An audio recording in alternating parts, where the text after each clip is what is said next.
Hola a todos. Seguramente muchos de ustedes se han cuestionado sobre qué diferencia existe entre 32 y 64 bits, ya que hoy día debemos elegir respecto a esto en los procesadores, sistemas operativos y software. Bueno, pues con que este tutorial informático quiero aclararles estas diferencias y compartirles un poco más de conocimiento. Procesadores. Empecemos por lo básico y es entender por qué varían entre 32 y 64 bits. Para hacerlo de una manera didáctica, supongamos que un procesador de 32 bits es una carretera de 4 carriles donde los autos, datos, corren a 100 km por hora. Y ahora con un procesador de 64 bits esos mismos autos, datos, correrían a la misma velocidad pero ahora en una autopista de 8 carriles, con lo que podrían transitar más autos, datos, que en una carretera de solo 4 carriles. Para los procesadores de 64 bits, esto significa que pueden trabajar el doble de información en el mismo ciclo de reloj, 1 Hz, pueden acceder a mayor capacidad de memoria y procesar archivos más grandes. Actualmente un procesador de 32 bits puede controlar un máximo de 4 GB de memoria RAM, mientras que un procesador de 64 bits tiene la capacidad de controlar 16 exabytes de memoria, es decir, 16.000 millones de gigabytes, una cantidad bastante sorprendente.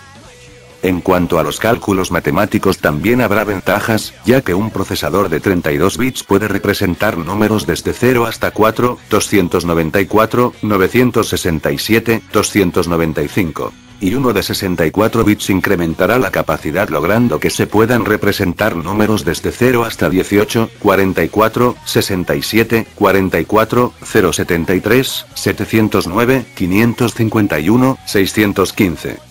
Obviamente esto significa que las computadoras podrán hacer operaciones con cantidades mayores y que los cálculos con cantidades pequeñas sean más eficientes. Como vemos, las diferencias son bastante notables y sin duda contar con un procesador de 64 bits mejoraría sin duda nuestras capacidades de hardware, en especial el poder trabajar con bastante memoria RAM. Sistemas operativos. Cuando encontramos diferentes versiones de algún sistema operativo, Windows, Linux o Mac, y debemos elegir entre una versión de 32 o una de 64 bits, debemos tener en cuenta lo siguiente. 1. Para instalar una versión de 64 bits en nuestro computador debemos contar con un procesador de 64 bits o de lo contrario no podremos instalarlo. 2. Las versiones de 32 bits se puede instalar con cualquier tipo de procesador, ya sea de 32 o 64 bits. 3.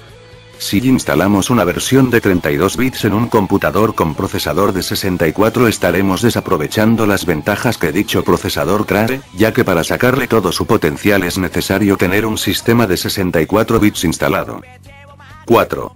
Los sistemas operativos de 64 bits son más utilizados a nivel profesión donde se requiere realmente todo el potencial de la máquina, además muchos sistemas de 64 bits presentan incompatibilidad gran cantidad de software. Software. Cuando debemos escoger entre software de 32 y 64 bits lo primero y más importante a tener en cuenta es qué tipo de sistema operativo tenemos instalado y si es de 32 o 64 bits para así respectivamente seleccionar el software a instalar. Muchos sistemas de 64 bits presentan incompatibilidad al instalarle software de 32 bits, por eso se recomienda instalarle solo versiones de 64 bits para un mejor rendimiento y evitar problemas, aunque los sistemas actuales ya vienen con muchas mejoras para evitar esto.